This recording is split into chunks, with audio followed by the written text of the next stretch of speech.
We have also been aggressively pursuing economic offenders. We have recovered assets worth over $1.8 billion from economic offenders.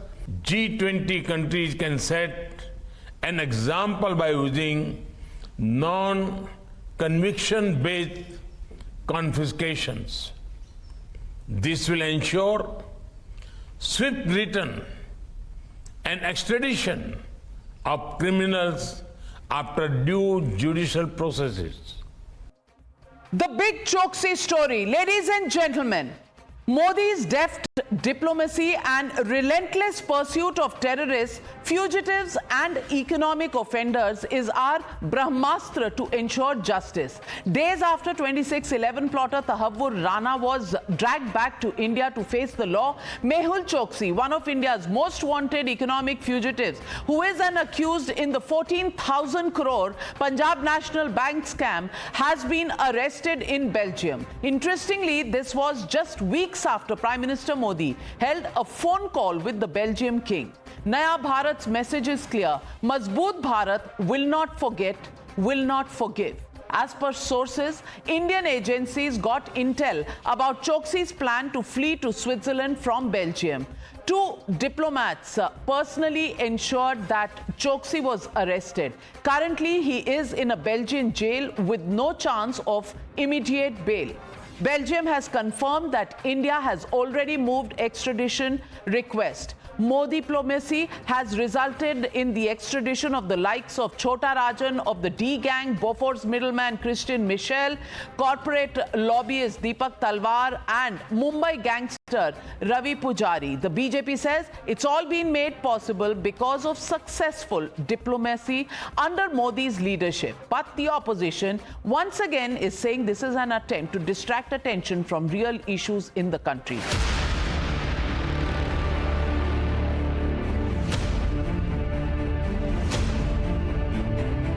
ये नरेंद्र मोदी जी के नेतृत्व में जो सरकार चल रही है, उनकी जो सफल कूटनीति है और सफल कूटनीति के कारण ही ये संभव हो पा रहा है.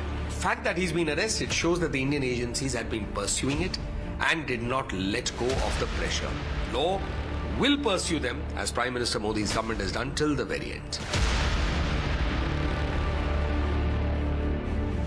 देखिए, ये सरकार की सब जानकारी में था. सरकार समय समय पर ऐसे काम करेगी जिससे तमाम बुनियादी सवालों पर चर्चा न हो.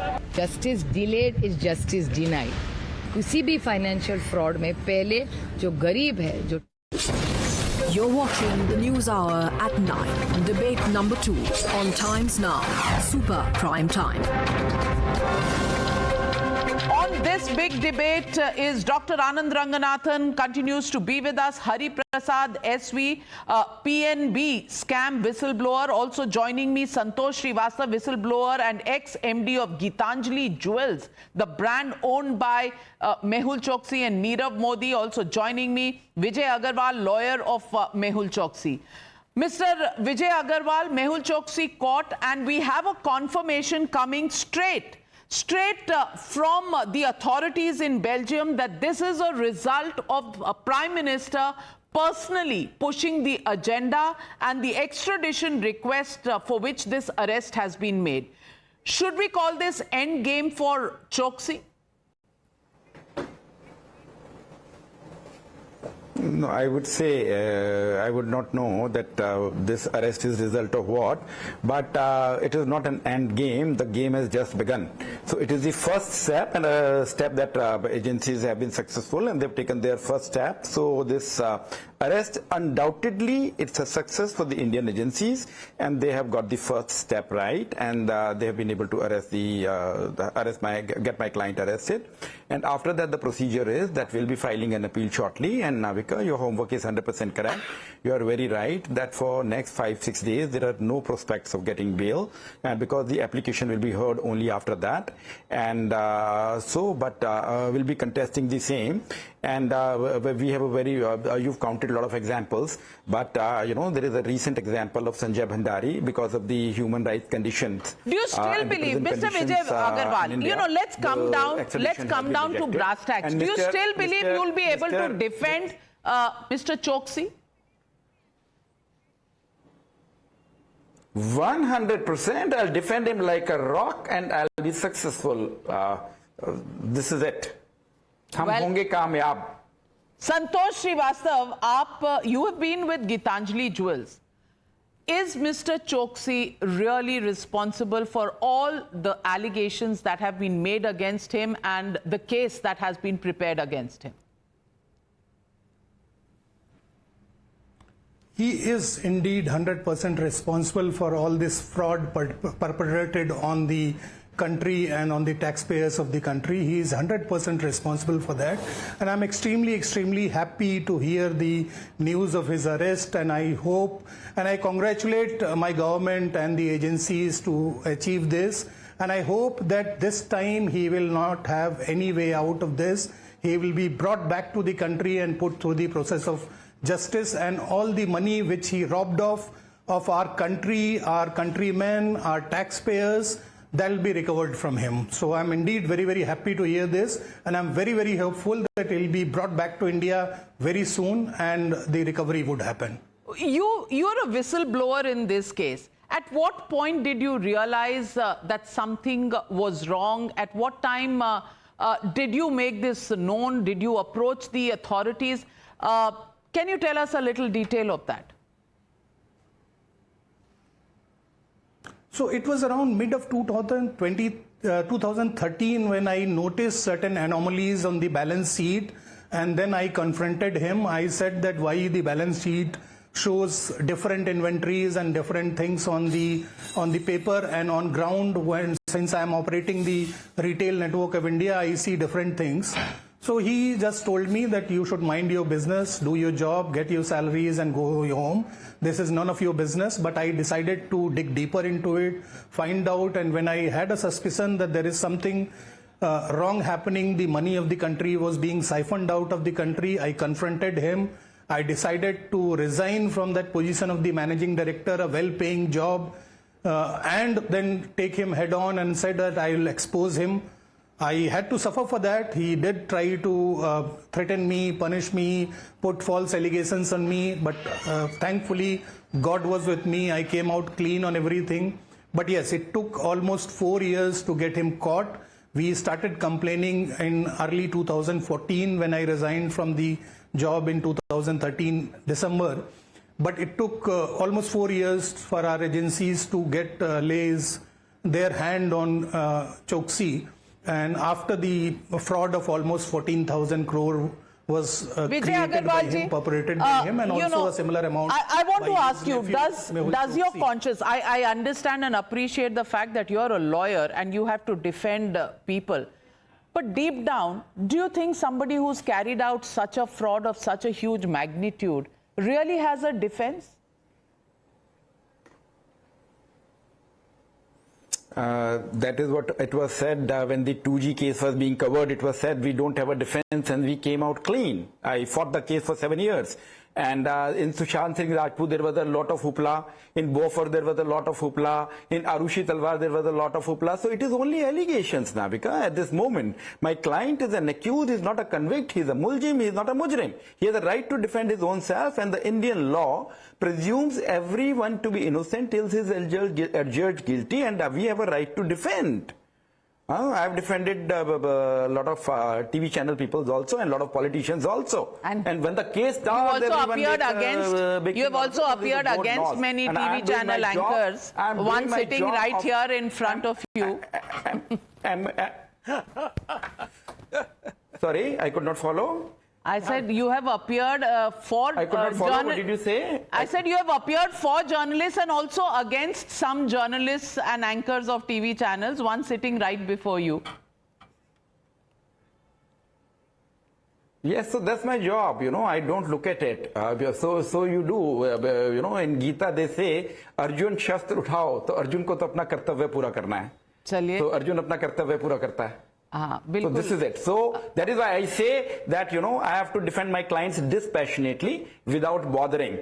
So this is it. I look at the case and I defend my client, and of course he has a defense. I believe in his case, and and please see that is why he got the relief from Interpol, and he has not been declared fugitive till date. I mean, Nirav Modi has been declared fugitive. Vijay Mallya was declared fugitive. My client Mehul Choksi has not been declared fugitive because when he left India there was no case on him, and Bombay police has given him a that time Bombay police had given him a clearance. Well, to go to New York. Bombay police has given clearance to a lot of people, but Anand Ranganathan, he is not, Choksi is not a fugitive.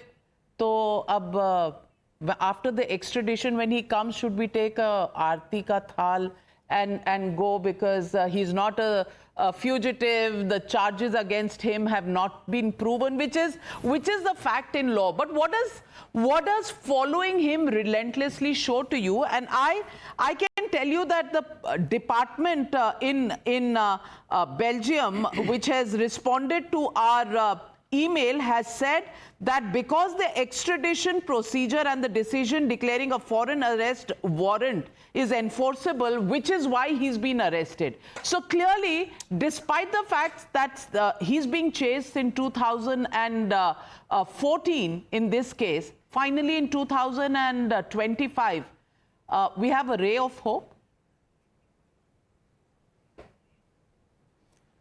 Navika, first of all, this is the first instance I'm hearing that a man is on the run continuously for years and is being called he's not a fugitive. What next? हाथ में बल्ला होगा, कहेंगे भाई बल्लेबाज नहीं है, या साड़ी पहनी है, कहीं लेडी नहीं है. Well, that has changed a little bit. No, but the fact of the matter remains, Navika, that you have a direct line with Modi, the good Modi, our PM Modi, not the other Modi. उनसे please कहिए थोड़ा space out करें extradition. Congress के phone आ रहे हैं, बहुत चिंता में है. अभी राणा के एक्सट्रेडिशन में पता नहीं क्या क्या निकलेगा, अब इनके एक्सट्रेडिशन के बाद क्या क्या निकलेगा. The fact of the matter is, and I do respect what the lawyer Mr. Agarwal has said, yes, he's absolutely within his rights, and it is a fact that a man is innocent until proclaimed guilty, and of course a lawyer is a prerequisite. But the fact of the matter is, when you are saying extradition should not happen on health grounds, what next? Do you believe Osama bin Laden would have said, please don't extradite me because I have a kidney failure problem? This guy is allegedly a white-collar terrorist. He is a man who destroyed countless lives, the health of thousands of people. God knows how many people became bankrupt, committed suicide, scammed Indians, and the Indian government of 14,000 crores. Uski health ki aapko chinta hai. Jinko scam kiya, uski nahi hai. And he managed to salute us with a two-finger salute and escape. But here is the thing. He might be brought back. But have we learned the lesson from this shameful episode? The truth is, Navika, no one, not the Congress, not our banks and institutions, no one emerges out of this like a Cadillac from a car wash. Let me explain in a minute. First, the Congress. Well, we now know that the Congress loves at least one Modi, Nirav Modi. The genesis of the scam was the free pass and free passbook given to Nirav and Mehul Choksi by the banks under the control, despite objections raised by bank officers like Dinesh Dubey. Then there is the Congress leader, a retired judge, if you remember, no less, who recently defended the scam accused in court. The Congress preamble probably consists of a single line, which is that if on an off chance you can't commit a scam, at least defend the person who committed it.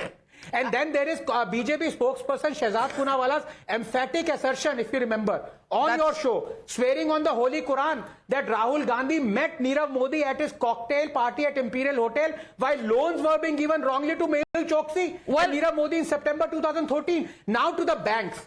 Navika, 13,000 crores were siphoned off by crooks. And that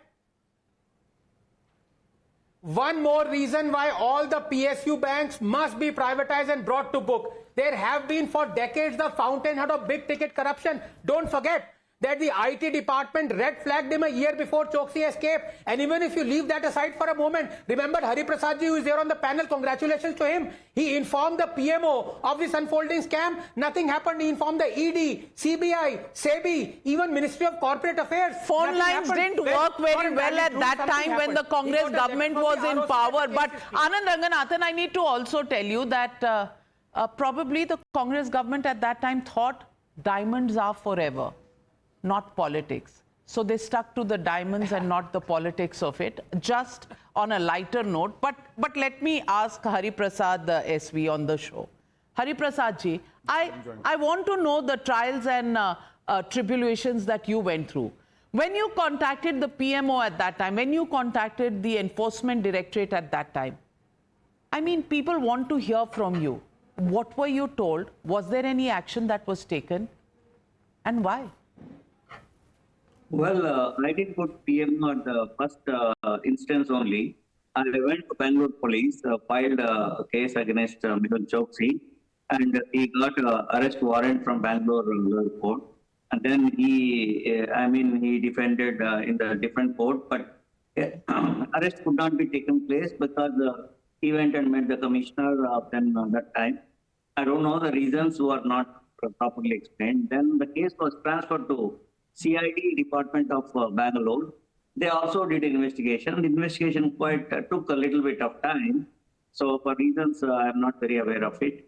Then when things were going on like this, not getting the justice, when I realized that this person is going to leave the country, then I approached ED, say, because we have found out some anomalies in his balance sheets and bank loan, huge bank loans, and non-payment of taxes for years, still trying to get, IPO for Nakshatra Diamonds.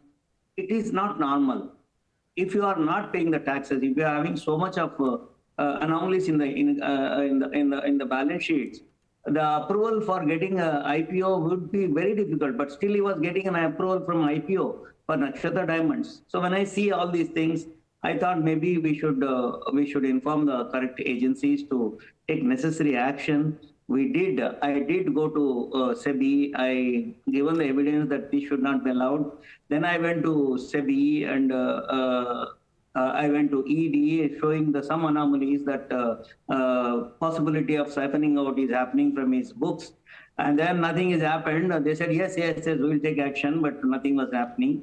Finally, I have written a letter to PMO stating all the facts, saying that, sir, this could be another new scam, like what we have seen in Satyam case and other cases. So if necessary, if corrective action is taken in time, it could be avoided. Did the Prime Minister's office respond to you? Frankly, no. Well, there you have it. The Manmohan Singh office did not respond. Siphoning of money, looting of India, not of great consequence to the Congress government in those times. What does that tell you? Is it the willpower of the Modi government that these fugitives now coming back? That's the big question. Thank you very much to all my panelists for joining me on debate number 2. With that, it's a wrap on the News Hour, ladies and gentlemen. Good night and be safe.